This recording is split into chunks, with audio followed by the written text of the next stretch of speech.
Netanyahu मौफी के तलबगार हैं, यानी नेतन्याहू बेंजामिन नेतन्याहू जो अपनी धौस और दबदबे को कायम रखना चाहते हैं, वो इस वक्त मौफी मांग रहे हैं। चौंक गए होंगे आप ऐसा सुनकर। जी हाँ, ऐसा ही है। ऐसा क्यों हुआ कि इसराइल के पीएम बेंजामिन नेतन्याहू इस वक्त मौफी मांग रहे हैं? किससे मौफी मांग रहे हैं, क्यों मौफी मांग रहे हैं, और मौफी मांगने के लिए आखिर उन्होंने क्या कहा है और क्या मुद्दा है, क्या मामला है, इस पूरी रिपोर्ट के जरिए आपको बताएंगे। नमस्कार, आदाब, इस्तकबाल है आपका। आप देख रहे हैं खास रिपोर्ट। मैं हूं आपके साथ सना वारिस। वो नेतन्याहू, बेंजामिन नेतन्याहू जो दूसरे पर धौप जमाते रहे हों, हुकूमत करने की ढोंग रचते रहे हों, दूसरे ममालिक को डराते रहे होंगे, वो आज मौफी क्यों मांग रहा है, ये सुनकर आप चौंक गए होंगे। इसके पीछे की वजह क्या है, आपको इस वीडियो के जरिए बताएंगे। वो शख्स जो फिलिस्तीनियों की कत्ल का मुलजिम ठहराया जाता रहा है, वो शख्स जिसने आज तक इंसानी हुकूक की खिलाफवर्जियाँ की हैं। ऐसा हम नहीं कह रहे हैं, कई ऐसे रिपोर्ट्स हैं जिसमें खिलाफवर्जियाँ देखी गई हैं कि हमेशा से इस्राएली वज़ीर आज़म बेंजामिन नेतन्याहू ने जो ह्यूमन राइट्स के जो इदारे हैं और ह्यूमन राइट्स, इंसानी जो हुकूक का जो दायरा है, उसे लांघते हुए नजर आया। वो इंसान जिसने कई ममालिक पर धौंस जमाया, दबदबा बनाने की कोशिश की, डराने की कोशिश की, धमकाने की कोशिश की, आर्थिक तौर पर, माशी तौर पर कमज़ोर करने की कोशिश की, और इसी मईशत कमज़ोर करने की कोशिश की, तो दूसरी तरफ हमेशा पीठ पर छुरा भी घोंपा।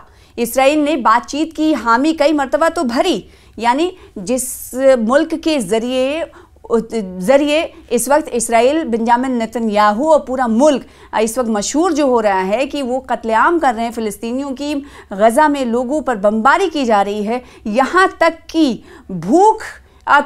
भूखमरी जो बची हुई है वो भी इसराइल की जिम्मेदार है, वो भी, उसके लिए भी इसराइल जिम्मेदार है, क्योंकि जो एड आ रहे हैं, इमदादी एड आ रही हैं, दूसरे कंट्रीज से आ रही हैं, वहाँ पर हम देख रहे हैं कि वो नाका लगाया गया है और उन एड को, उन ट्रकों को गज़ा में दाखिल होते हुए नहीं दाखिल होने दिया जा रहा है। तो इसलिए जो कानूनी तौर पर जो चीज़ें राइज होनी चाहिए उसकी भी खिलाफ वर्जी किया है। इसराइल ने बातचीत की, खिलाफवर्जी की है। बातचीत की मेज़ पर आने तक हमने देखा कि पहले उसने तजावीज़ को माना और उसके बाद उसकी खिलाफवर्जी कर दी गई। ना सिर्फ खिलाफवर्जी कर दी गई बल्कि दूसरे मुल्क के जान पर भी बनाए।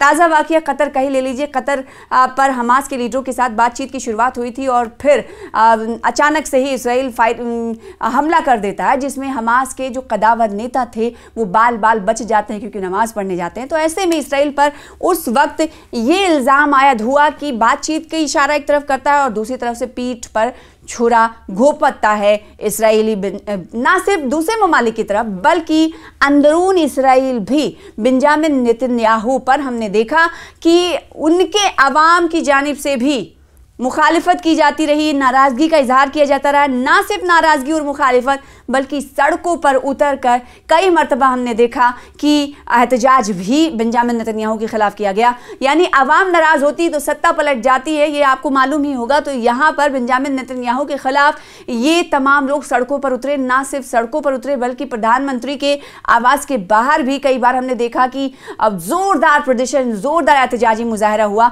और ये एहतजाज बेंजामिन नेतन्याहू के अपने लोगों ने ही किया। किस लिए? क्योंकि जो बंदी बनाए गए लोग हैं उनके अहले खाना सड़कों पर उतरे कि जो पॉलिसी, जो तजवीज़ बना रहा है इसराइल, इससे उनके अपनों को खतरा हो सकता है।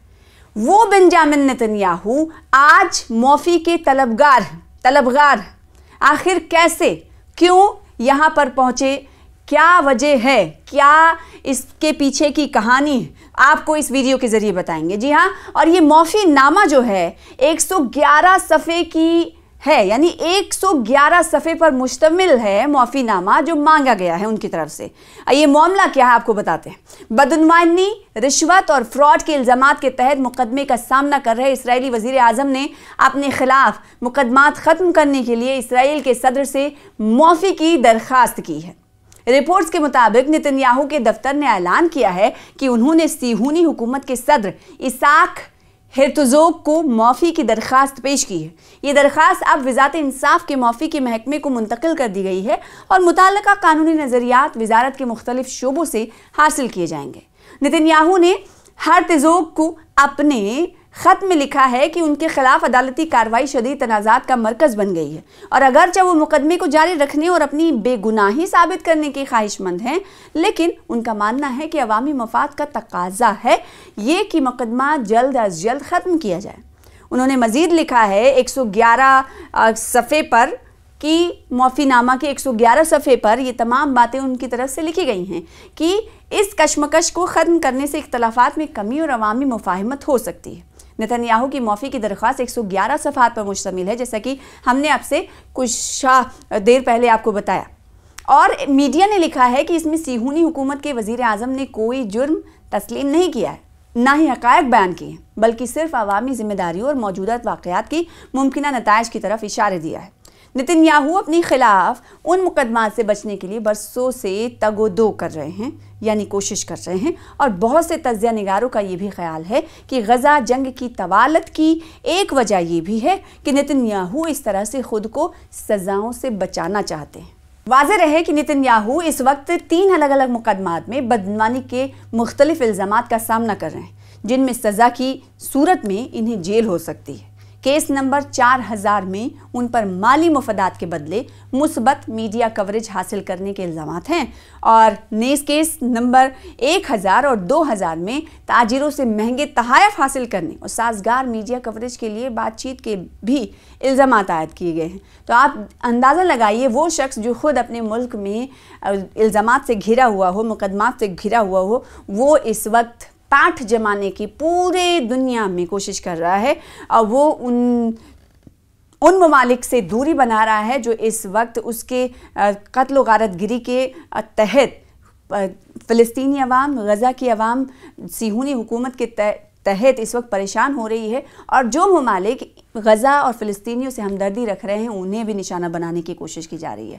حالانکہ یہ ایسا نہیں ہے کہ صرف اور صرف اسرائیلیوں کے ذریعے ہم نے دیکھا کہ اسرائیلی اور الگ الگ ممالک کے ذریعے دیکھا گیا کہ کئی مرتبہ اسرائیل کو منہ کی کھانی پڑی۔ ایک بار پشیمانی کا سامنا اس وقت کرنا پڑا تھا اسرائیلی وزیر اعظم بنجامن نتن یاہو کو، جب پوری دنیا کے مندوبین موجود تھے، اور یہ موقع تھا UN جنرل اسمبلی کا، جب خطاب وہاں پر کیا جا رہا تھا تمام مندوبین کی طرف سے، اور جیسے ہی ڈائس پر پہنچنا ہوتا ہے اسرائیلی وزیر اعظم بنجامن نتن یاہو کا، ویسے ہی یونائٹڈ جنرل اسمبلی کے کئی مندوبین بائیکاٹ کرتے ہوئے تقریر کا باہر نکل جاتے ہیں۔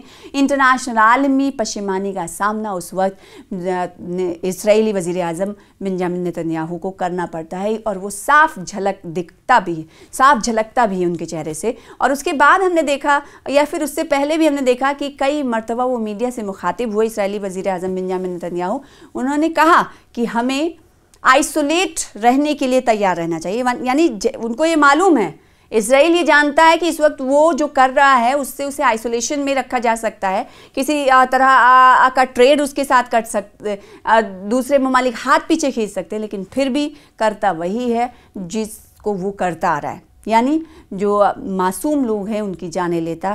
اور ایسا نہیں ہے کہ اس حوالے سے انسانی حقوق کے کارندوں کی طرف سے، یا پھر عالمی سطح کے کارسازوں کی طرف سے، یا پھر یونائٹڈ نیشنز کی طرف سے، اور یونائٹڈ نیشن ہیومن رائٹس کی طرف سے سوال نہیں اٹھایا گیا۔ اکثر و بیشتر سوال اٹھایا جاتا ہے، بلکہ مندوبین بھی بھیجے جاتے ہیں کہ وہاں جا کر دیکھیں کہ ایکچول میں کنڈیشن کیا ہے، کیونکہ ہم یہ جانتے ہیں کہ جب بیان جاری کیا جاتا ہے تو اس بیان کے ذریعے کہا جائے اسرائیل کبھی ایکسیپٹ نہیں کرتا ہے، حالانکہ تردید ہی کرتا ہے، لیکن جو مندوبین جاتے ہیں وہ زمینی حالات دیکھ کر آتے ہیں۔ ان کا کہنا یہ ہوتا ہے کہ